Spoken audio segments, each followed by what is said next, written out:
5 மாவட்டங்கள் மிக கடுமையான மழை பொழிவு பொறுத்தவரைக்கும், ஒவ்வொரு நாளுமே சந்தித்துக் கொண்டிருக்கிறது. அது எந்தெந்த மாவட்டங்கள் அப்படிங்கிறத நம்ம தொடர்ந்து பேசலாம். ஏற்கனவே 20 சென்டிமீட்டர், 15 சென்டிமீட்டருக்கு மேலாக மேற்கு தொடர்ச்சியில பல பகுதிகள்ல முதல் மிக கனமழையானது கொட்டி தீர்த்துக்கிட்டு இருக்கு. இந்த ஏப்ரல் மாதத்துல இன்னும் கொஞ்சம் மழை வந்துச்சுன்னா, அதி கனமழைக்குள்ள போயிருவோம் போல. அது தென்மேற்கு பருவமழையில கண்டிப்பா நடக்க தான் போகுது. இன்னும் பருவமழை தொடங்கல. ஆனா அதுக்குள்ளேயே 15 சென்டிமீட்டர், 20 சென்டிமீட்டர்ன்னு கனமழை பொறுத்தவரைக்கும் மேற்கு தொடர்ச்சி மலையொட்டிய மாவட்டத்தில பயங்கரமா பதிவாயிட்டு இருக்குங்க. இது சாதாரண ஒரு மழை பொழிவா நம்ம பார்க்க முடியாது. ஏன்னா கிட்டத்தட்ட 19 சென்டிமீட்டர் கன்னியாகுமரி அப்படின்னு சொல்லும் பொழுது, மிகவும் ஒரு அதிதீவிர கனமழை அப்படின்னு தான் நம்ம சொல்லி ஆகணும். அடுத்து வரக்கூடிய மே மாதத்தில தென்மேற்கு பருவமழை தொடங்கும்போது, இதெல்லாம் வெறும் சாம்பிள் அப்படின்னு சொல்ற மாரி தாங்க. இது எல்லாமே ஒரு ஆரம்பம் தான். பருவமழை தென்மேற்கு பருவமழை தீவிரமா இருக்கும்போது, நீலகிரி, கோயம்புத்தூர், தேனி, தென்காசி மற்றும் கன்னியாகுமரியில பல்வேறு பகுதிகள்ல வெள்ளத்தில் மிதக்கும் அப்படிங்கிறதுல எந்த மாற்றமும் இல்ல.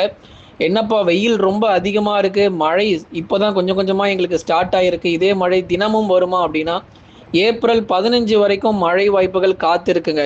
அத சொல்ல தான் நம்ம வந்தோம். ஏப்ரல் 15 வரைக்கும் மேற்கு தொடர்ச்சி மலையொட்டிய மாவட்டத்தில் விட்டு விட்டு முதல் மிக கனமழை பொறுத்தவரை தீவிரமாகவே இருக்க போது. நீங்க மறக்காம ஒரு லைக் பட்டனை கிளிக் பண்ணுங்க. யாரெல்லாம் இன்னும் சப்ஸ்கிரைப் பண்ணாம இருக்கீங்களோ மறக்காம எல்லாரும் ஒரு சப்ஸ்கிரைப் பட்டனை கிளிக் பண்ணுங்க. பக்கத்தில் இருக்கக்கூடிய பெல் பட்டனையும் சேர்த்து கிளிக் பண்ணுங்க. உங்க நண்பர்கள், உறவினர்கள் தெரியப்படுத்தவும் ஷேர் பண்ணுங்க. நம்ம ஸ்க்ரீன்ல நிறைய ப்ராடக்ட் இருக்கும். உங்களுக்கு தேவையான பொருட்கள் நீங்க வாங்கிக் கொள்ளலாம் பெஸ்ட் ஆஃபர்ல. தென்கிழக்கு வங்கக்கடல் மற்றும் அதனை ஒட்டிய பகுதிகள் மேல் ஒரு வளிமண்டல கீழடுக்கு சுழற்சி பொறுத்த வரைக்கும் நிலவி கொண்டிருக்கிறது. ஏங்க தினமும் மழை வந்துகிட்டே இருக்கு, மாலை நேரங்கள், இரவு நேரங்கள், எதன் காரணமா இந்த மழை வருது அப்படின்னு நிறைய பேர் தொடர்ந்து கேட்டீங்க. தென்கிழக்கு வங்கக்கடல் மற்றும் அதனை ஒட்டிய பகுதிகள் மேல் ஒரு வளிமண்டல கீழடுக்கு சுழற்சி பொறுத்த வரைக்கும் நிலவுவதன் காரணமாகவே ஒரு சில இடத்தில் பரவலாக மழை வாய்ப்புகள் எதிர்பார்க்க முடியும்.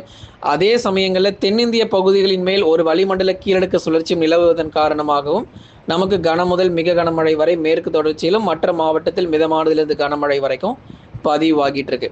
ஆகவே என்ன காரணத்தினால் இந்த மழை பொழிவு ரொம்ப தீவிரமாகி இருக்கு அப்படிங்கிறத பார்த்தோம். கடும் கனமழை எச்சரிக்கை அந்த 5 மாவட்டங்கள் ரொம்பவே எச்சரிக்கையாக இருக்கணும் அப்படின்னு சொல்லியிருந்தோம் இல்லையா? அந்த 5 மாவட்டங்கள் தான் இந்த சொல்ல போற மாவட்டங்கள். நீலகிரி மற்றும் கோயம்புத்தூர், தேனி, தென்காசி, கன்னியாகுமரி. இந்த 5 மாவட்டங்களுமே இந்த மாதம்னு கிடையாது. அடுத்த மாதம் இன்னும் ரொம்ப கவனமா இருக்கணும். பாருங்க, பருவமழை ஆரம்பிக்கிறதுக்கு முன்னாடியே போதுமான அளவுக்கு மழை கிட்டத்தட்ட பதிவாக ஆரம்பிச்சிருச்சு. தென்மேற்கு பருவமழை தொடங்குறதுக்கு முன்னாடியே நிறைய இடங்களில் 20 சென்டிமீட்டர், 15 சென்டிமீட்டர் இதே நிலைமையில போச்சு அப்படின்னா தென்மேற்கு பருவமழையில கண்டிப்பாக வெள்ளப்பெருக்கு அதற்கான சாத்தியமான சூழ்நிலைகள் ரொம்பவே அதிகமாக இருக்கு. தயவு செய்து அந்த மலை பகுதிகளில் இருக்கக்கூடிய மக்கள், நீலகிரி மாவட்டத்தினுடைய மக்கள் நிலச்சரிவு அல்லது அதி கனமழை மற்றும் மிக கனமழை நம்ம தென்மேற்கு பருவமழையில வரும்போது தயவு செய்து முன்கூட்டியே எச்சரிக்கையா இருங்க. ஏன்னா இப்பவே நமக்கு நிறைய இடங்கள்ல அந்த பருவமழை ஆரம்பிக்கிறதுக்கு முன்னாடியே கிட்டத்தட்ட போதுமான அளவுக்கு மழை பொழிவு மேற்கு தொடர்ச்சியில கொட்ட ஆரம்பிச்சிருச்சு. இன்னும் நாட்கள் இருக்கு. இன்னும் அடுத்து வரக்கூடிய 7 நாட்களும் விட்டு விட்டு மேற்கு தொடர்ச்சி மலையொட்டிய மாவட்டத்துல மிகவும் தீவிரமான மழை பொழிவு இருக்கும்.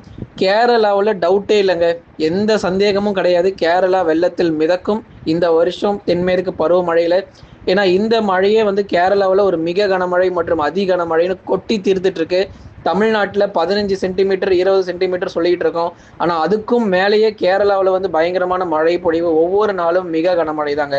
நமக்கு இந்த வாரத்தில் ஓரிரு நாட்கள் மிக கனமழை பெய்தாலும் கேரளாவில் தினந்தோறும் மிக கனமழை பதிவாகிட்டு இருக்கு. நிறைய இடங்கள்ல, நிறைய மாவட்டங்கள்ல அங்கே கடுமையான மழை பொழிவு. சந்தேகத்திற்கு இடமே இல்லை, கேரளாவில் கண்டிப்பாக வெள்ளப்பெருக்கு ஏற்படும். அதே சமயங்களில் தமிழக கேரள எல்லையோர பகுதியில் இருக்கக்கூடிய மலை பகுதிகளிலும் மிக கடுமையான கனமழை பொறுத்த வரைக்கும் இருக்கும். இந்த 5 மாவட்டங்கள் தயவு செய்து உஷார் நிலையில இருங்க. இப்போதைக்கு பிரச்சனை இல்லை, ஏன்னா நீண்ட நாட்களுக்கு அப்புறம் மழை வருது அப்படிங்கிறதுனால ஓரளவுக்கு நம்ம சமாளிக்க முடியும். ஆனால் பருவமழை காலகட்டங்களில் சமாளிப்பது மிகவும் கடினம். தென் மாவட்டத்தில் ஒரு சில இடங்களில் பரவலாக கனமழை பொறுத்த வரைக்கும் பதிவாகும். தூத்துக்குடி மற்றும் திருநெல்வேலி மாவட்டங்கள், தூத்துக்குடி, திருநெல்வேலி, கன்னியாகுமரியில விட்டு விட்டு பரவலாக கனமழை இருக்கும். விருதுநகர் மாவட்டங்கள் ஸ்ரீவில்லிபுத்தூர், ராஜபாளையம், சிவகாசி, அருப்புக்கோட்டை, திருநெல்வேலி, அம்பாசமுத்திரம், ஆலங்குளம், சேரன் மகாதேவி, வள்ளியூர், ராதாபுரம், தூத்துக்குடி, கோவில்பட்டி மற்றும் அதன் சுற்றுவட்டார பகுதிகள், திருச்செந்தூர், காயல்பட்டினம், நாசிரேத்து, குறும்பூர், சாத்தான்குளம், இன்னும் நிறைய இடங்கள் சொல்லிகிட்டே போகலாம். தூத்துக்குடியிலையும் எல்லா இடங்களுக்குமே நமக்கு மழை தீவிரமாக வாய்ப்பு இருக்குது. அதுக்கப்புறம் மதுரை, திண்டுக்கல், சிவகங்கை, ராமநாதபுரத்திலும் பரவலாக மிதமான மழை மட்டும் எதிர்பாருங்க. ராமநாதபுரத்தினுடைய கடலோர பகுதிகளில் ஓரிரு இடங்களில் கனமழை கிடைக்கும். பெரும்பாலும் மிதமான மழையாகவே பதிவாகக்கூடும். ஆகவே தென் மாவட்டங்கள் மற்றும் மேற்கு தொடர்ச்சியில் பல பகுதிகளில் கனமழை எப்படி இருக்கும் அப்படிங்கிறத நம்ம பார்த்தோம்.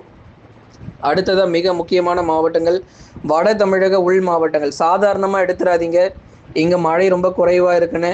அடுத்த ஆபத்து இங்கே தான் காத்திருக்கு. மேற்கு தொடர்ச்சிக்கு அப்புறம் அடுத்த ஆபத்து உள் மாவட்டத்தில் தான் காத்துக்கிட்டு இருக்கு. அதில் சேலம், கரூர், நாமக்கல், திருப்பூர், ஈரோடு சொல்லிக்கிட்டே இருந்தோம் மழை வரும்னு. கன்னியாகுமரிக்கு அப்புறம் திருப்பூர், ஈரோடு தாங்க நிறைய மழை பதிவாயிருக்கு.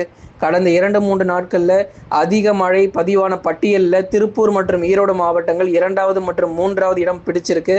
முதலிடம் கன்னியாகுமரி மாவட்டங்கள் தான் அதிக மழை பொழிவை நம்ம பார்க்குறோம். அடுத்து திருப்பூர், ஈரோடு, கோயம்புத்தூர், தென்காசி, விருதுநகர் போன்ற மாவட்டங்கள் நல்ல ஒரு மழை வாய்ப்புகளாக பதிவாகி இருக்கிறது. தொடர்ந்து நம்ம என்னென்ன அறிவிப்புகள் கொடுக்குறோமோ அதே போல தாங்க மழை பொழிவு சரியாக அந்தந்த தேதிகளில் பதிவாகிட்டு மழை ரொம்ப தீவிரமாக ஆரம்பிச்சிருக்கு. இது ஆரம்ப கட்டம்தான். இன்னும் நமக்கு தீவிரமான மழை பொழிவு மே மாதத்தில் இன்னும் அதிகமாகவே இருக்க தான் போகுது. வேலூர், திருப்பத்தூர், ராணிப்பேட்டை மற்றும் திருவண்ணாமலையில் வெயில் கொளுத்திக்கிட்டு இருந்த சூழ்நிலையில் கடந்த 2 நாட்களாக பரவலாக நமக்கு நல்ல ஒரு தீவிர மழை பொழிவு. திருவண்ணாமலையிலேருந்து நிறைய கமெண்ட்ஸ், பாசிட்டிவ் கமெண்ட்ஸ் நமக்கு வந்துருந்துச்சு. அதில் குறிப்பாக திருவண்ணாமலை மாவட்டத்தில் பல்வேறு பகுதிகளில் நல்ல ஒரு மழை பொழிவு இருந்துச்சு. ஆனால் இதே மழை தினமும் வந்தால் நல்லா இருக்கும்னு சொல்லி நிறைய பேர் கமெண்ட் பண்ணுறீங்க. தினமுல்லாம் மழை வராதுங்க. ஏன்னா இது வந்து கோடை மழைங்கிறதுனால அவ்வப்போது மட்டுமே நமக்கு மழை கிடைக்கும். தினந்தோறும் கனமழைன்னு கிடைக்கும். ஏன்னா திருவண்ணாமலையில் தினந்தோறும் மழை எப்போ கிடைக்கும் அப்படின்னா தென்மேற்கு பருவமழை ஆரம்பித்து ஜூலை மற்றும் ஆகஸ்ட் மாதங்கள், ஜூன், ஜூலை மற்றும் ஆகஸ்ட்டில் இந்த பருவமழை கர்நாடக மாநிலங்களில் தீவிரமாக இருக்கும்போது, பெங்களூர் போன்ற இடங்களில் மழை ரொம்ப தீவிரமாக இருக்கும்போது கிருஷ்ணகிரி, திருவண்ணாமலை, வேலூர் போன்ற மாவட்டங்களில் தினந்தோறும் மழை கூட வாய்ப்புகள். இன்னும் கொஞ்சம் பொறுத்துருங்க. இன்னும் 1 மாதம் கழித்து உங்களுக்கு தினந்தோறும் மழை வாய்ப்புகள் நம்ம அறிவிக்க போகிறோம் திருவண்ணாமலை பக்கம்லாம். அதனால் மழையே வராதுன்னா நினைக்காதீங்க. கண்டிப்பாக நமக்கு மழை உண்டு. வெயிலுடைய தாக்கம் அதிகமாக இருக்குன்னு கவலைப்படாதீங்க. உறுதியாக அடுத்த சுற்று மழை பொழிவு விரைவில் நமக்கு தொடங்கும். ஏப்ரல் 15 வரைக்கும் விட்டு பல மாவட்டங்களிலும் பரவலாக மழை வாய்ப்புகள் இருக்கிறது.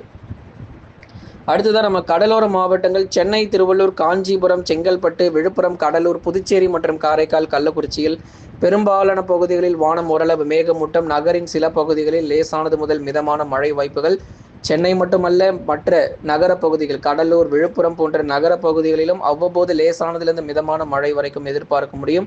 மேகக்கூட்டங்கள் அதிக அளவில் காணப்படும். 70 முதல் 80% வரைக்கும் மேகக்கூட்டங்கள் காணப்படும். 10 முதல் 20% வரைக்கும் ஆங்காங்கே லேசானதிலிருந்து மிதமான மழையும் வட தமிழக கடலோர மாவட்டத்தில் பதிவாகும். டெல்டா மாவட்டங்களில் அவ்வப்போது மிதமான மழை எதிர்பாருங்க. தஞ்சாவூர், திருவாரூர், நாகப்பட்டினத்தில் மிதமான மழை வாய்ப்புகள். டெல்டாவில் தொடர் மழை வாய்ப்புகள் உண்டு. ஆனால் மிதமான மழை மட்டும்தான் இருக்கும் டெல்டாவில். பெரிதளவில் அதிக மழையோ இல்லை வெள்ளப்பெருக்கோ டெல்டாவில் கிடையாது. அதாவது தஞ்சை, நாகை, திருவாரூர், அரியலூர், பெரம்பலூர், திருச்சி மற்றும் புதுக்கோட்டையில் அவ்வப்போது மிதமான மழை மட்டும் ஆங்காங்கே பதிவாகும். நண்பர்களே, நீங்கள் மறக்காமல் ஒரு லைக் போடுங்க, சப்ஸ்கிரைப் பண்ணி தொடர்ந்து சப்போர்ட் பண்ணுங்கள். துல்லியமான வானிலை அறிக்கையும் பெற்றுக்கொள்ளுங்க.